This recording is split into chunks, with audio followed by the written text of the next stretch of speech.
I'm really just taking advantage of this time to work. Books due Monday, so I'm not going to be out tonight, so gotta work.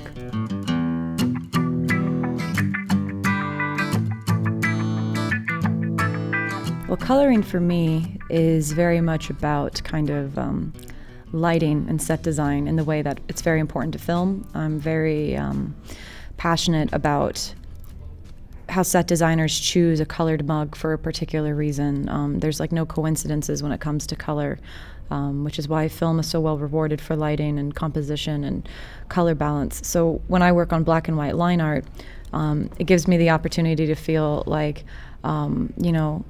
this page, for instance, it's all white and there's no real mood except for what's there with ink. But when you begin to add color, it takes on a certain depth, quality, as well as just an actual tone, which I guess is what I most enjoy about it. I really enjoy being able to storytell with emotion using colors. And the way that I started was I met Declan Shalvey, my boyfriend and artist of injection here. Him and I were in New York City, and I had just graduated from Art University, and he asked me what I wanted to do, and I told him I would just like to be happy. And he said, "You're aimless." And he knew I loved comics. That's kind of how we met. And he was like, "Have you thought about coloring?" And at the time I was drawing, and I thought, I didn't even know that was an option. So I tried out for a gig with Stephen Mooney, artist of Angel and Half Past Danger, and I got it. And ever since then, I just kept working. And I worked with a lot of people I knew from illustration, like Ramon Perez, Tom Fowler, and Chris Somney. And I was very lucky that they liked my drawing, and they said, "You're coloring now. How about you work with me with your colors?" They really respected me, which was cool and totally undeserved at the time. And from then, I've just been coloring, and I've just been very lucky that these guys all think I'm pretty okay, basically.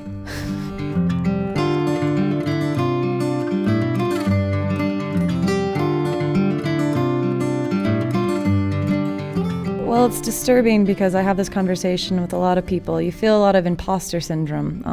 Imposter syndrome is a very real thing. You feel like you're going to be found out at any minute, that everyone's going to wake up and go like, "Oh, she's shit. What were we thinking?" Or "She's awful." So I'm waiting for that or that shoe to drop, as they say.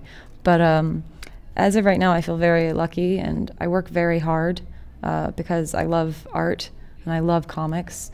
I was a super nerd as a girl growing up in Florida. I used to have a job where I was paid like $100 a week, and I would go in every Wednesday and spend $100 in the shop for about like 3 years. That's where all my money went into comics. So I feel very lucky, but I'm just so happy to be here. Working in comics is a dream come true for me. So. But I am waiting for people to realize that I'm terrible and come back and take my Eisner away. Knock it on my door. I'm sorry, we made a mistake.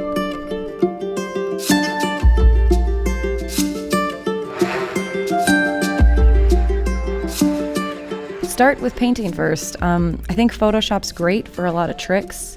But really, the only way you'll really learn about color is by watching a lot of film, looking at a lot of illustrators and great artists, not just in comics. Get out there, study why Mark Rothko is so great, study why Monet is so great, try to find what you like about Van Gogh and really understand why it is so good. And again, whip out your own paints, paint your own still lifes, look out the window, paint what you see. Try not to use black or white, limit yourself. And I think that colorists will learn more about colors. I feel the same way about a lot of comic book artists right now. I think it's very easy to get Photoshop and get a tablet and start drawing, but there's a lot to be said for traditional art. It worked for centuries for a reason. It's important to get out there and experience art in a tangible, tactile way instead of just on the computer.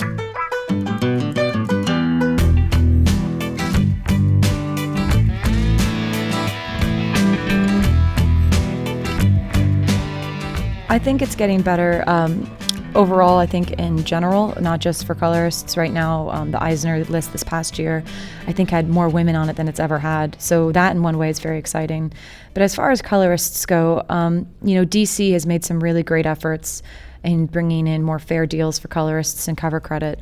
I think occasionally you still see a lapse and we take a few steps backwards, people not giving colorists rights or like rights to a property that they're fully creative on from the beginning, or colorists not getting cover credit on something that they bring so much to. When I see that stuff, I can't help but get very irritated, because I think that an artist or a team, I mean, I've heard the defense, some colorists don't want to be credited, but I don't, if you don't want to be credited, I don't care. You need to do it for other colorists at this point, because other colorists want to be credited. And when they set up that standard, that will become the known standard, which I think is why people became so complacent, because a lot of colorists just felt like they were part of production. But I think it's very important that they value themselves, and then our part of this industry will become more valued. You know what I mean? So I think it's getting better, but I think everybody has to clean up their act and all kind of participate in making things better for everybody.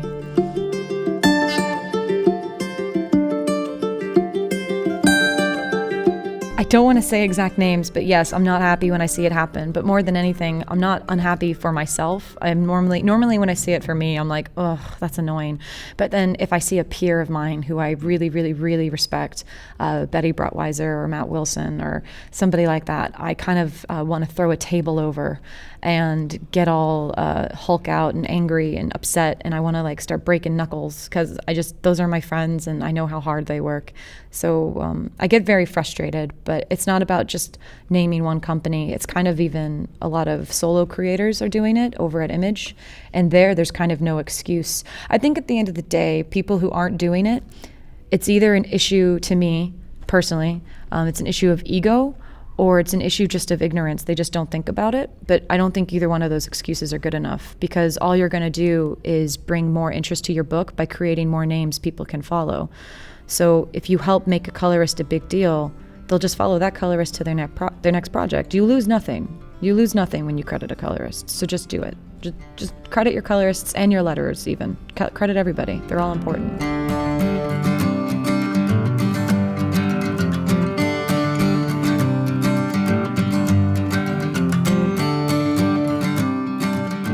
Let's just say over 10 right now, which is, it's quite a few, but I'm lucky that some of those books are well-oiled machines at this point. Working with Declan is especially just super easy to do. We get on where we just know what we're going to do. And I also don't really have a life, to be fair. I canceled about 3 conventions before I came to this convention because I was too busy. So I do a lot of canceling plans, a lot of not seeing my friends, but it's all for the love of comic books. Good old comic books. Are you scared to be like do a burnout or something like that? Oh, I've definitely burnt out. The past last year was very hard. I gave an interview with somebody, Paul Montgomery, and I mentioned that I had slept something like 30 hours in a month, and that was the worst I think things I'd ever gotten. And I did 17 books in a month. And I hope it never gets to that point again. I was a zombie, and it was not attractive. And it's I think sometimes it takes people, maybe because I'm also young or whatever, it takes a long time to finally figure out what your limits are. Because when you're young, I guess you, like me, you feel like you're invincible, and you can just power through and get it done. And like, I'm also super competitive, so I compete with myself. But I think I was at risk, I think, of burning out, but I think I'm okay now. I hope. We'll see.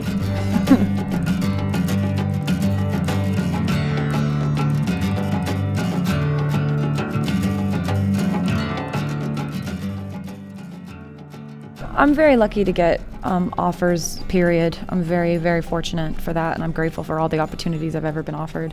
Me and Declan tried to follow a 3-rule system, and I would suggest this for any artist or illustrator, colorist, whatever you are, type of freelancer.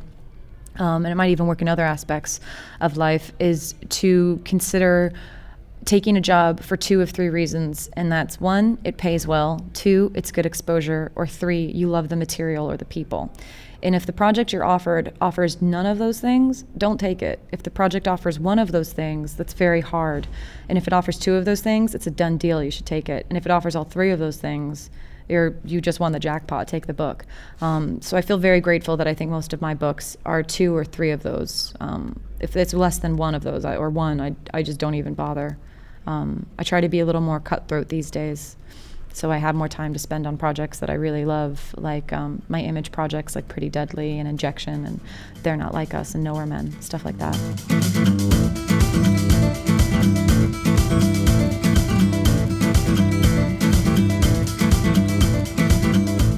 Okay, I really liked The Max. Did you guys have The Max over here? Yeah. Here's an old image title. The Max was my first book. I was about 9 years old when I discovered it in my dad's office. And I was like, this is amazing. I grew up also reading Spawn with my dad. So it's weird that I really enjoyed image books, and now I primarily work for Image, which is pretty cool. I also really enjoyed Spider-Man. I read a lot of Spider-Man. I was a diehard Spider-Man fan. But then after everything that happened with MJ, of course I left. I was very mad that they took my MJ away. Or away from Peter. I also quite enjoyed X-Men. Who doesn't? But yeah, I guess I felt like Turok. I was into like really weird, like small fringe comics from Image, ones that were just kind of gory and silly and zany, and those are my favorites. The Max is my jam, though. I love The Max.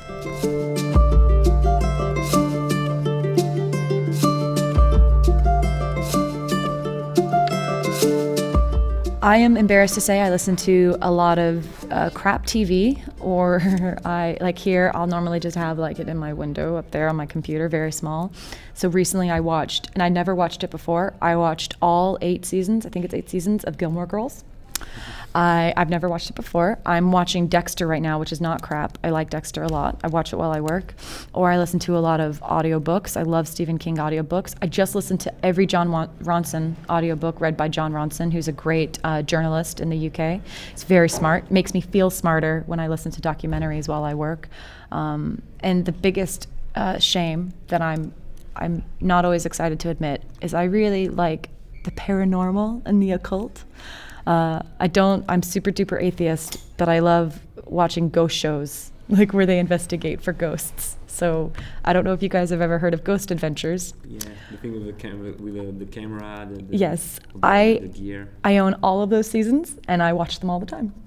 I really enjoy Ghost Adventure shows, but I plan on writing soon, and a lot of my stories involve horror and the occult, and I love mythology and the idea of where these ghost stories come from. So I kind of watch them so they really sink in. I like history about ghosts and hauntings and stuff like that.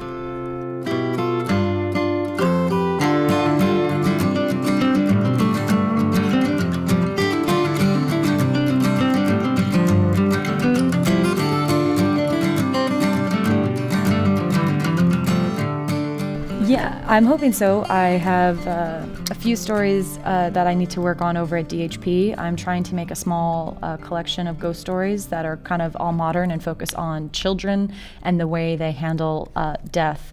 I know that seems very morbid, but I think it's a place that hasn't really been touched on so much, especially in comics, because children can be very cruel and very curious about death. So that's kind of what my short stories are about the way children interpret and realize and deal with death. So those are my stories over at DHP, and then or Dark Horse, I should say, Dark Horse Presents. And I'm also writing a few other short stories. Hopefully Greg Smallwood and he's from Moon Knight, him and I have made plans to work together on a small thing I'm writing that's also a horror book thing, but it's my love letter to Stanley Kubrick, and it focuses on The Shining. And I have another book I'm working on, which is a longer form story, but I haven't really chosen an artist for that. And it's kind of like Buffy meets Veronica Mars. And that'll happen, like, hopefully someday. So I'm working on all of these things, but I'm just so busy. It's hard to start getting the ball rolling. So hopefully soon. And of course you will do the coloring. Yes, I'll be coloring all of them. I'm very lucky that I have all these great avenues to take my book to. I've been very lucky that a few publishers have actually offered me the chance to pitch something to them as well. So hopefully it won't be hard to get it off the ground they know at least I'm coloring it. And I mean, even if I'm not a good writer, I hopefully will have a great artist and friend attached to the project. If I could, I'd get Declan to draw it, but he's too busy. He's too busy and cool for me.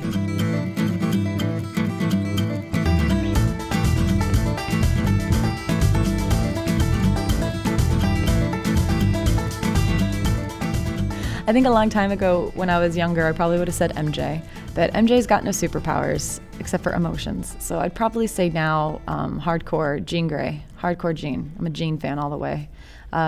Stephen Mooney likes to make the joke that I am the Dark Phoenix, and it's the truth. I will freak out all the time and destroy the world with my mind. I hope that's not a too scary answer for you, Tristan.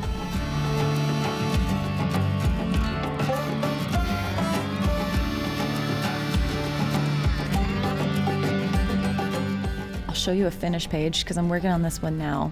Declan's work is very detailed. He does so much of the work for me, so maybe I'll show you a few different examples. So this is Declan's page as I receive it. It's beautiful, of course, and it's intense and lovely and all black and white. And then I'll send it off to be flatted. Flatting is basic color separations. Flatters are great. Without flatters, no colorist would be able to do their job. They make all these basic separations so that colorists can go in and do their work. But as you can see, they are not very pretty colors. They're kind of hideous altogether, but their job isn't to make any color harmony. It's just to create separations. And then so I'll go in. I wish I had a file, a part of it that's not rendered, but I don't. So the best way I could show you is this, because this one's not completely rendered. You know, you'll get, then I'll color correct it to something like this. And but see, like his sweater's still not right, and this is actually meant to be a different color. And then I'll go in and I'll render the whole thing as well. So you have some more embellishments, and when the line art's off, you can see the bits of rendering. It's kind of sloppy. I like kind of keeping things a bit painty, chunky with my brushes, so the background's very textured. Like this tree, I like rendering organics with Declan because I just get to keep it really just chunky. And one of my favorite books to probably color is They're Not Like Us, because all the work that I get to put in underneath the line art, I don't think a lot of people see in the book. But it's one of those books where 101 Dalmatians, are you guys familiar with that over here? Well, it's a great Disney film. It's a beautiful film. I use it. I use it as a point. Well, here are some examples. Like I use this as like a starting point for when I was thinking about They're Not Like Us. I think a lot about films when I start a new book.